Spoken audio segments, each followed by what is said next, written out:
Hello friends, welcome to our YouTube channel.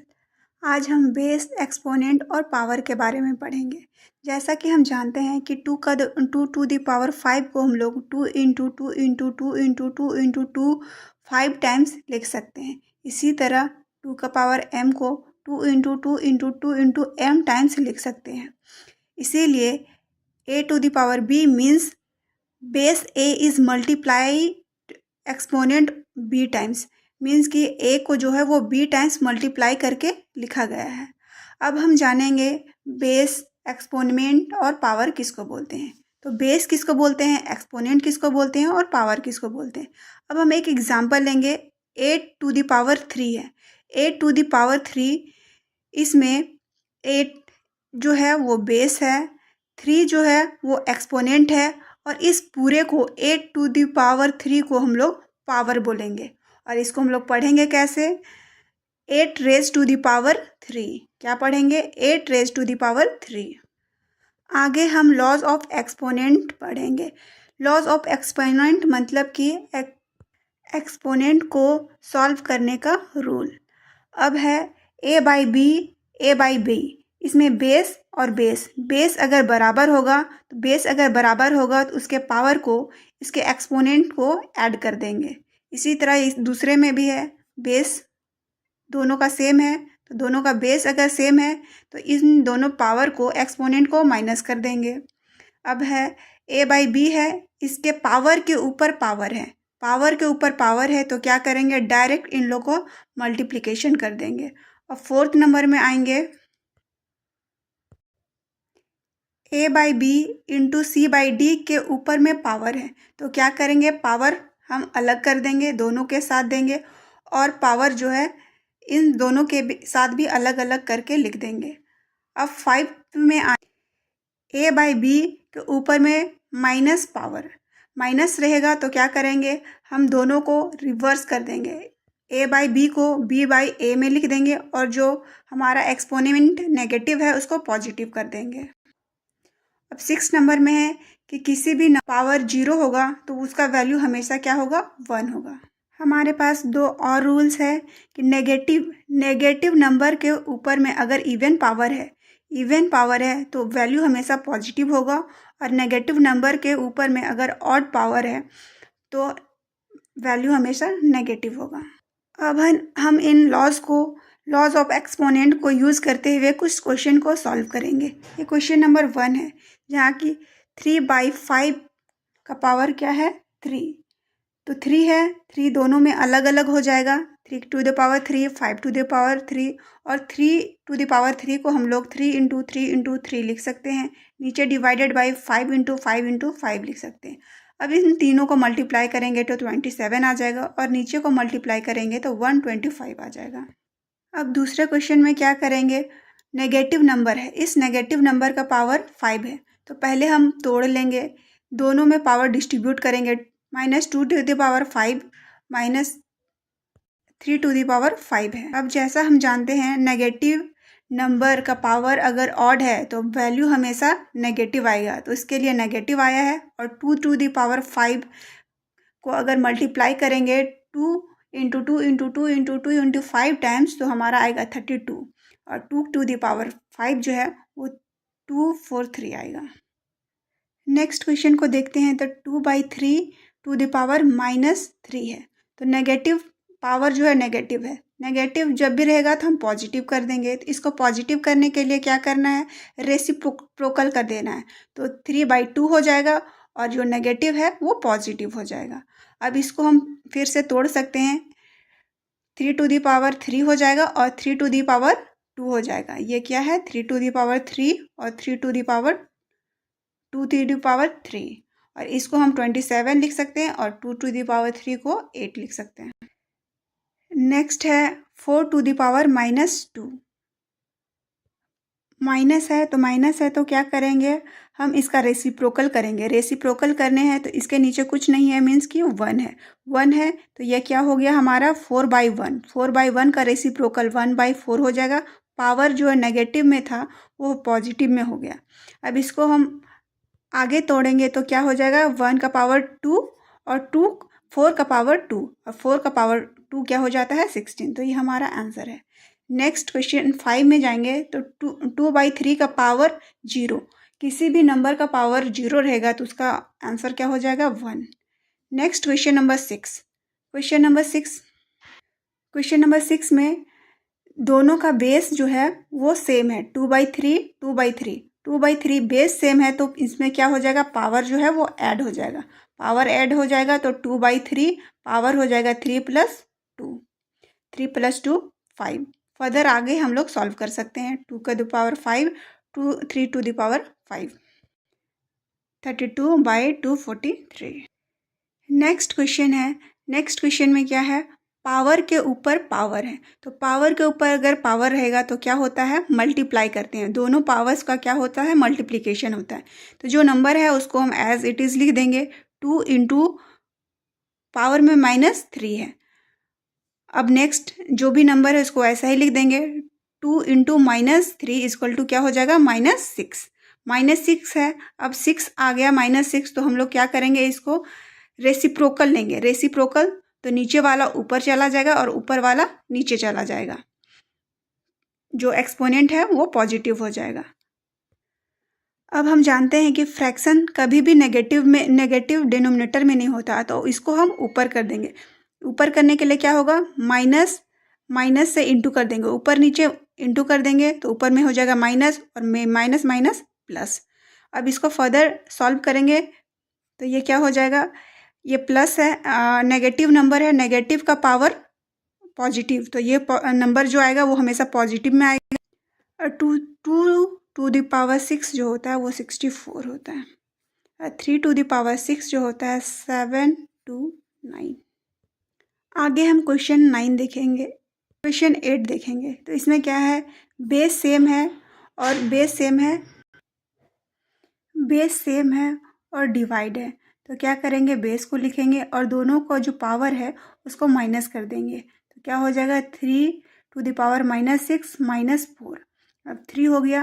अब -6 -4 तो क्या हो जाएगा, minus plus, but sign is minus, तो 6 + 4 = 10 एंड साइन इज माइनस। अब ये नेगेटिव का पावर है तो क्या हो जाएगा, हम इसको रेसिप्रोकल कर देंगे। इसके नीचे कुछ नहीं है तो क्या है, 1 है, तो 1/3 और जो एक्सपोनेंट है वो पॉजिटिव हो जाएगा। इसको हम फर्दर एक्सप्रेस करेंगे तो क्या हो जाएगा, 1/3 टू द पावर 10। अब हम m का वैल्यू फाइंड करेंगे अगर कोई इक्वेशन दिया हुआ है। तो इसको सॉल्व करने के लिए देखेंगे, यहाँ पे है -3, यहाँ पे -3। बेस जो है वो सेम है, मीन्स कि इसका पावर क्या हो जाएगा, प्लस हो जाएगा। बेस सेम है, -3 पावर प्लस m + 1 + 5। इधर जो है -3 का पावर 7 है। नेक्स्ट -3 m 1 + 5 = क्या हो जाएगा, m + 6। इधर जो है -3 का पावर 7।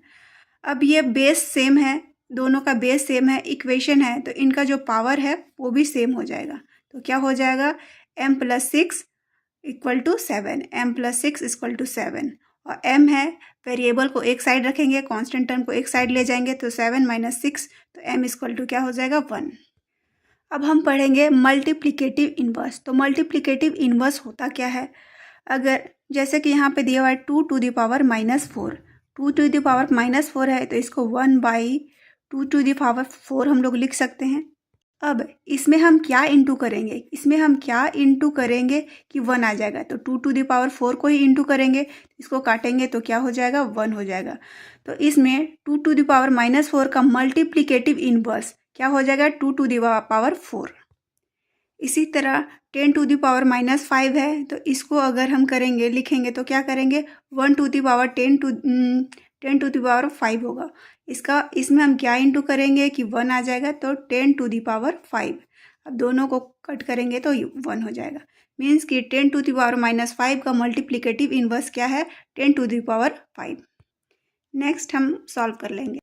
आगे हम सीखेंगे किसी भी लार्जर नंबर को स्टैंडर्ड फॉर्म में लिखने के लिए, very larger number in a standard form. तो स्टैंडर्ड फॉर्म क्या होता है, कोई भी नंबर अगर m × 10 to the power n में लिखा हो, जहाँ कि m जो है, m का वैल्यू जो है 1 से लेकर 10 के बीच में होना चाहिए, तो उसको क्या बोलेंगे? Standard form. तो हमारे पास एक एग्जाम्पल है, एक बहुत ही बड़ा नंबर लिखा हुआ है, इसको हमको एक्सप्रेस करना है किसमें? स्टैंडर्ड फॉर्म में। तो स्टैंडर्ड फॉर्म में एक्सप्रेस करने के लिए क्या करेंगे? जो भी नंबर्स वाला पार्ट है उसको हम एक साइड लिखेंगे और जो जीरो है उसमें 1 लगा के जितना भी जीरो है उसको काउंट करके साइड में लिख देंगे। तो कितना जीरो है? 1 2 3 4 5 6 7 8, तो 8 जीरो लिख दिए। उसके बाद नेक्स्ट में जो नंबर्स है उनको उसी तरह लिखेंगे और 10 टू द पावर जितना भी जीरो है, 8 अभी जीरो था तो उसके पावर में 8 लिख देंगे। 8 हो गया। अब हम लोग पढ़े थे कि स्टैंडर्ड फॉर्म में होने के लिए m to the power m into 10 to the power n में होना चाहिए। यहाँ 10 टू द पावर n में तो है, पर क्या ये हमारा m जो है, m का वैल्यू 1 से 10 के बीच में लाई कर रहा है? नहीं, इस बहुत ज़्यादा है। तो क्या करेंगे हम? 1 के आगे एक डेसिमल पॉइंट लगाएंगे। अगर एक डेसिमल पॉइंट लगाएंगे तो ये क्या हो जाएगा? ये नंबर 1 पॉइंट समथिंग। तो अगर हम पॉइंट 1 के बाद लगाए हैं, पॉइंट के बाद कितना डिजिट है? 1 2 3, 3 डिजिट है, तो यहाँ 1 करके 3 डिजिट से मल्टीप्लाई कर देंगे। मीन्स कि मेरा टोटल क्या हो गया? 1000। 1000 से मल्टीप्लाई करेंगे और पहले का नंबर हमारा क्या था? 10 टू द पावर 8। अब 1.496 ऐसा ही लिखाएगा। उसके बाद 10 टू द पावर क्या हो जाएगा? ये 3 हो जाएगा, ये 10 टू द पावर 8 हो गया।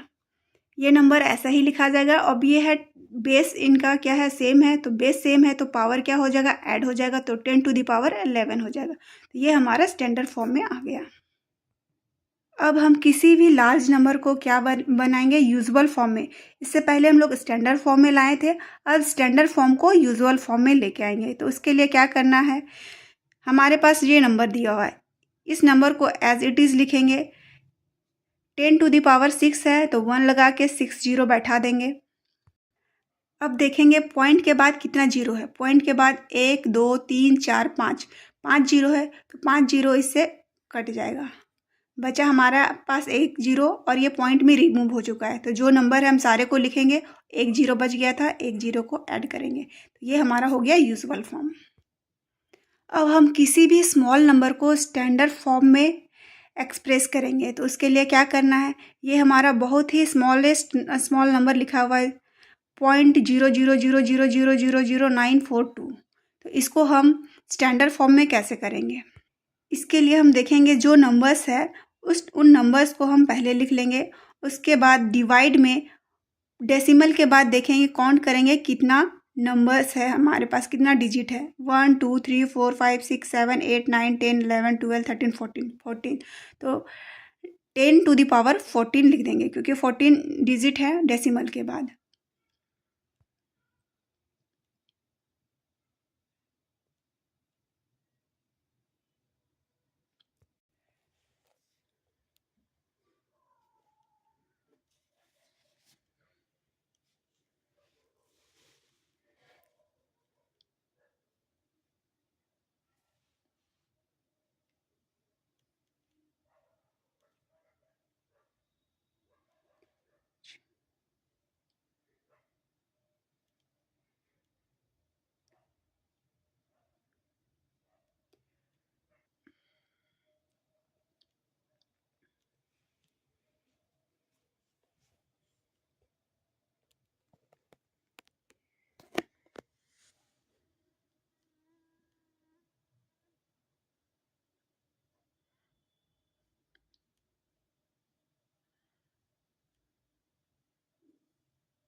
अब इसमें हम देखेंगे ये डेसिमल है, डेसिमल इसमें नीचे में कितना जीरो है? 4 जीरो है। तो 4 जीरो डेसिमल के बाद हम 4 डिजिट 1 2 3 4, इसको तो ये आगे आ जाएगा, ये डेसिमल फिर यहाँ पे आ जाएगा। इसको रिमूव करेंगे तो ये हमारा आंसर जो हो गया